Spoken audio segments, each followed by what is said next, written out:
Birmingham, so they get it, and we're going to get it, and our kids are going to get it, and that's fantastic. You go down, you leave the children's room, and you've got a space right now that I think is not terribly well programmed. What I'm thinking is that we need spaces for our partner organizations that are constantly requiring spaces in the library to do good work on our behalf. So, for example, we've got a college information center that is run by a partner institution called, what are they called, Reach for You or something? Reach for Success. It's an organization that does good work in helping kids understand the process by which they apply for college. We're talking about opening a passport center right now to help people who want to apply for passports. We are participating with the Health Benefit Exchange and the DC Health Wing. We've got so many partner institutions that want to do good work with us, but we always have, whenever they call us, we scratch our heads and figure out where can you live. So this corridor of activity for partners, I mean, these are really the partners that will help us deliver just transformational services. The Department of Employment Services has got their sort of, what they're called one-stops, right? Or they used to be called one-stops? Yeah. American Job Centers, is that what they're called now?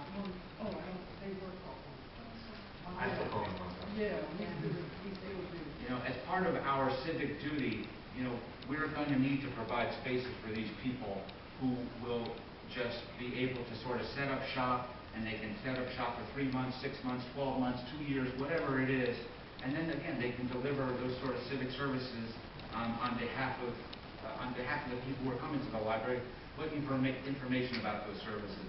So I think the second floor might be a terrific space for that sort of thing. And I guess I was hanging on this one image sort of inappropriately while I talked about that stuff. But this could be also some co-working space up on the second floor, leading to again, office space where our partners can meet the public. And helping them with all of these social issues and education and healthcare and all these other good things. Moving on down to the west side of the building, you've got our adult literacy department where we will have classrooms and natural light and everything that we can possibly offer in terms of helping people prepare for the GED, naturalization, all the things that we do so well in our space now. We'll be able to do it in a space that is really built for it. Similarly, we have our Center for Accessibility, which had been formerly known as our Adaptive Services Department, and here we have our state-mandated service for the as a library for the blind and physically handicapped. We will offer services that right now just don't cut it in terms of what we can be offering in terms of tactile learning and other types of learning. So that will be at the other end of the second floor, and that's going to be a really, really phenomenal space for these very, very special and crucial services. As we go on up to the third floor, again, this is a space that I would love for the program committee to take on.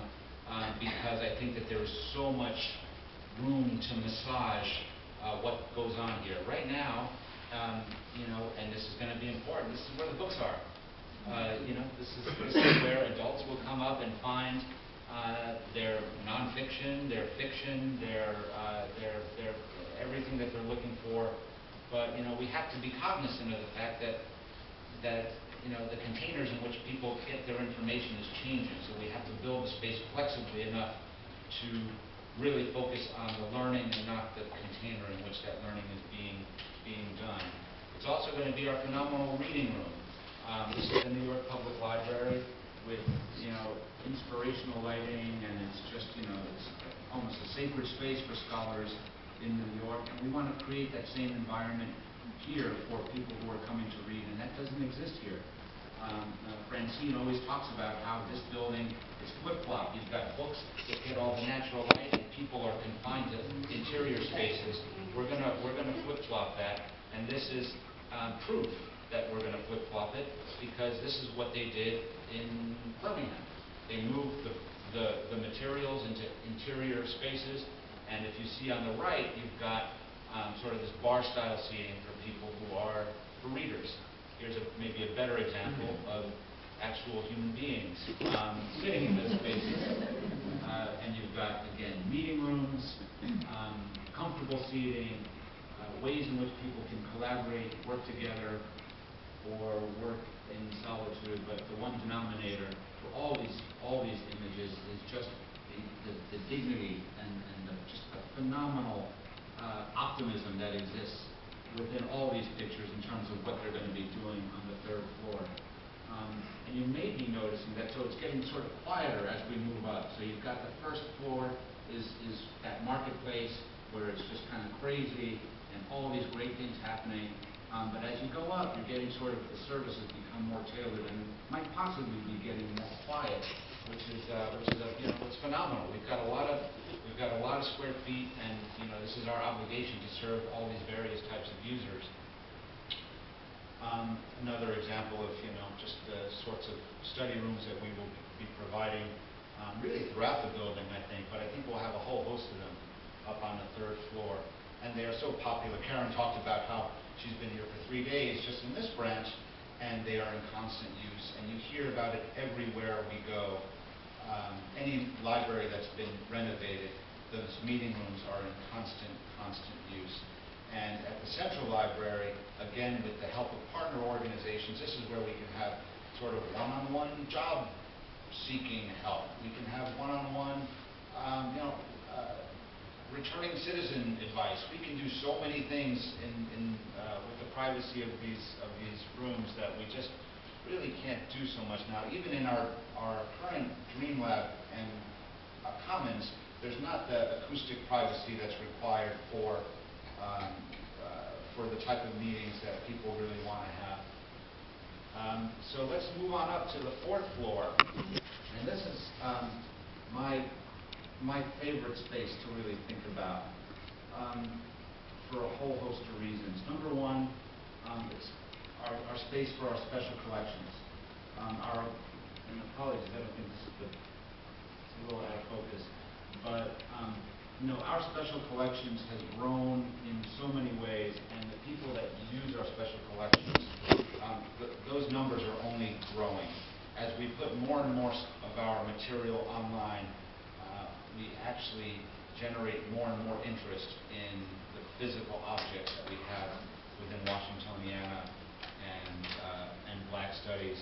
So this is going to be our space for the processing of maps and research into special collections and the working with manuscripts and other ephemeral type collections. And it's going to be just a great place for scholarship, really for a center for the study of Washington, D.C.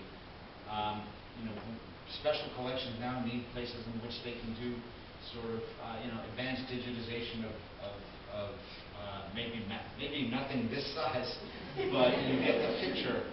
These are the sorts of activities that are taking place in digital labs across the country and across the world, and we're going to have a space that's going to be able to encompass this. So we'll be doing this at the staff level. We'll be doing this with students from universities across the district. We'll be working with students on projects related to local history, and we'll have just copious exhibitions. I think that this is the stuff that makes for great exhibitions: primary source material, newspapers, ephemeral objects.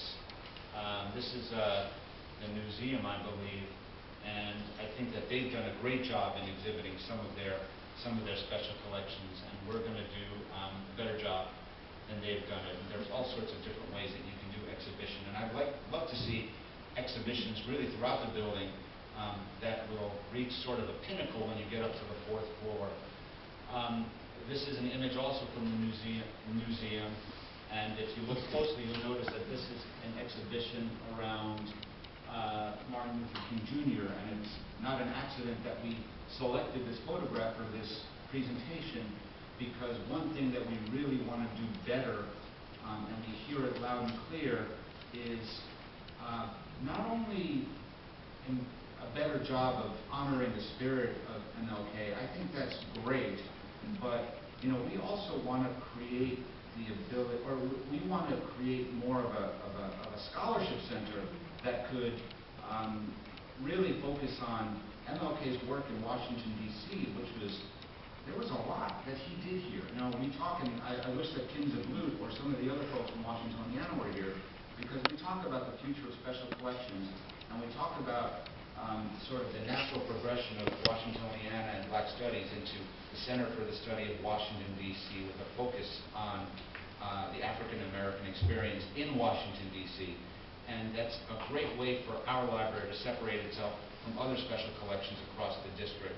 And it's going to be just a phenomenally inspiring space for students and scholars to come in, reflect, but learn. And that's an important part of it. It's not just about being in an honorable space, but actually learning and doing and participating in learning. So it's something that we're really, really excited about exploring further.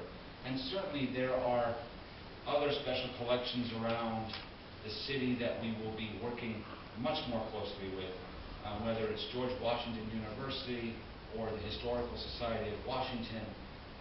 We are building these spaces with their partnership in mind, because let's face it, we're going to be in the best possible space from a convenience perspective in the entire district. So they're all going to want to do stuff with us. And look, we're nothing if not welcoming, so we're going to be able to figure out ways in which we can partner to deliver just some phenomenal exhibitions and some phenomenal programs on this just endlessly fascinating topic of local history.